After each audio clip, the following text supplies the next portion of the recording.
Modern bilim bize hep şunu söyledi. Önce madde vardı. Sonra hayat başladı ve en sonunda bir yan ürün olarak bilinç ortaya çıktı.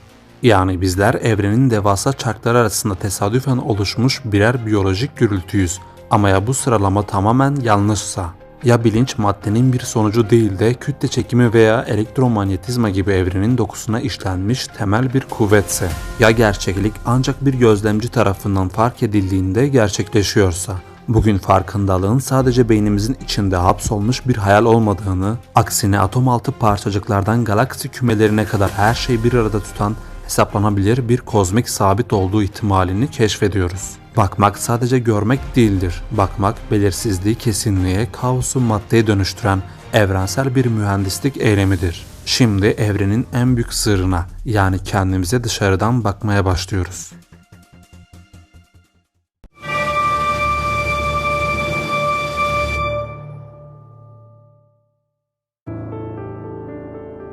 Klasik materyalizm bilinci bir çıktı olarak görür.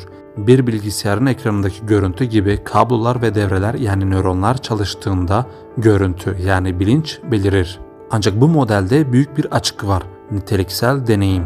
Bir elmanın kırmızı olduğunu bilmekle o kırmızılığı hissetmek arasındaki o devasa uçurum sadece biyolojiyle açıklanamaz. Bazı fizikçiler ve sinir bilimciler bilinci evrensel bir enformasyon alanı olarak tanımlıyor. Bu teoriye göre bilinç, beyin tarafından üretilen bir şey değil, tıpkı bir radyo alıcısı gibi evrende zaten var olan bir alanı yakalayan bir özelliktir.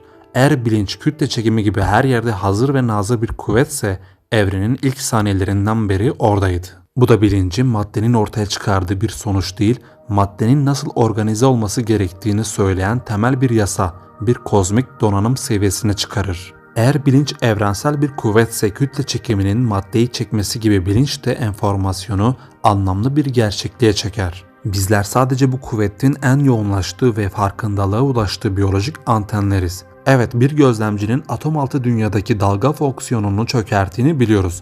Ama asıl soru şu: birkaç kilo et ve sudan oluşan insan beyni nasıl olur da evrenin en temel yasalarına müdahale edebilecek kadar güçlü bir yetkiye sahip olabilir? Eğer biz sadece biyolojik birer makineysek evren bizim bakışımıza neden itaat etsin? Buradaki radikal fikir şudur: bilinç kuantum mekaniğinin bir sonucu değil, onun kaynağıdır. Fizikçi Roger Penrose ve Stuart Hameroff'un öne sürdüğü gibi beynimizdeki mikrotübüller evrenin her yerine yayılmış olan o temel bilinç alanına erişen birer kuantum işlemcisi olabilir. Bu senaryoda bilinç bir aynadan yansıyan ışık değil, ışığın bizzat kendisidir. Eğer bilinç evrensel bir sabitse, evren biz gelmeden önce de farkındaydı. Gerçeklik biz ona baktığımız için değişmiyor. Gerçeklik zaten bilincin maddeleşmiş bir formundan ibaret olabilir. Bilinci sadece beyne hapsetmek, kütle çekimini sadece dünyaya ait sanmak kadar büyük bir hata olabilir mi?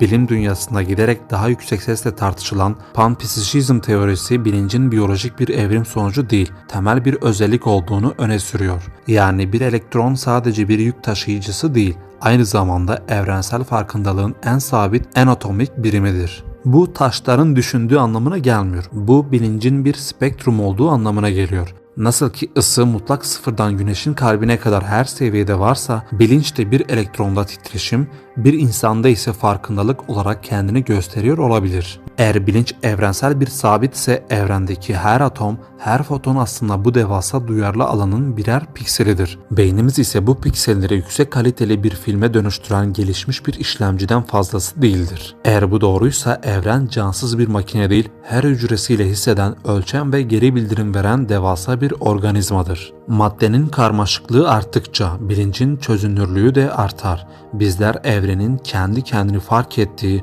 o en yüksek çözünürlüklü ekranlarız. Bu bakış açısıyla bakıldığında yerçekimi maddeyi nasıl bir araya getiriyorsa bilinç de enformasyonu bir araya getirerek gerçekliği inşa eder. Bizler evrenin içinde doğmadık. Bizler evrenin kendi bilincini deneyimlemek için kullandığı biyolojik cihazlarız. Maddenin en derinliğinde saklanan bu fısıltı her şeyin birbiriyle neden bu kadar bağlantılı olduğunu açıklayan kayıp parça olabilir. Bilinci sadece hissetmek olarak tanımlarsak bilimin dışına çıkarız. Ancak onu bütünleşik enformasyon olarak görürsek matematiğin içine gireriz. Nörobilimci Giulio Tononi'nin fay teorisi bilincin sadece biyolojiyle ilgili olmadığını, bir sistemin içindeki parçaların birbirleriyle ne kadar karmaşık bir etkileşim kurduğuna dair bir matematiksel değer olduğunu öne sürüyor. Eğer bir sistemin bileşenleri arasındaki entegrasyon yeterince yüksekse orada bir farkındalık parlaması oluşur. Bu bakış açısına göre bilinç evrenin karmaşıklığı yönetme biçimidir. Maddenin sadece kütlesi veya yükü yoktur. Aynı zamanda bir enformasyon kapasitesi vardır. Bilinç karmaşıklığın arttığı her noktada bir çekim merkezi gibi çalışır. Nasıl ki büyük bir kütle uzayı büküyorsa, büyük bir enformasyon yoğunluğu da bilinci o noktaya büker. Bu teori bizi sarsıcı bir sonuca götürür. Bilinç bir canlılık özelliği değil, bir yapı özelliğidir. Eğer bir makine ya da bir yıldız kümesi parçaları arasında yeterince karmaşık ve bütünleşik bir veri akışı kurarsa orada bilincin doğması kaçınılmazdır. Bu evrenin sadece maddeden değil, bir nevi kendi kendini okuyan bir veri tabanından oluştuğu anlamına gelir. Bizler bu kozmik verinin en yoğunlaştığı düğüm noktalarıyız. Bilinç evrenin kendi kurallarını anlamak ve bu kuralları uygulamak için kullandığı nihai algoritmadır. Eğer bilinç evreni şekillendiren temel bir kuvvetse bu kuvvetin nihai bir hedefi olmalı. Fizikçi Freeman Dyson ve Pierre Chardin'in işaret ettiği omega noktası bilincin madde üzerindeki mutlak zaferini temsil eder. Bu senaryoda evren sadece içinde yaşam barındıran soğuk bir boşluk değil, bizzat kendisi yaşayan, düşünen ve hisseden tek bir devasa zihne dönüşme sürecindedir. Bilinç maddenin en verimli organizasyon biçimidir. Canlılık bu uyanışın sadece bir öncüsüdür. Gelecekte atomların rastgele savrulduğu değil, bilincin emirleriyle şekillendiği bir kozmos hayal edin. Bu noktada bilinç kütle çekiminden bile daha baskın bir kuvvete dönüşür. Yıldızları yörüngesinde tutan şey artık sadece kütle değil, bu devasa kozmik zihnin iradesidir. Belki de bizler evrenin kendi farkındalığını kazandığı o ilk sancılı saniyeleriz. Öldüğümüzde ya da türümüz yok olduğunda bu kuvvet durmayacak. Enformasyon birikmeye ve madde uyanmaya devam edecek. Finalde evren artık hakkında düşünülen bir yer değil, bizzat düşünen bir varlık olacaktır.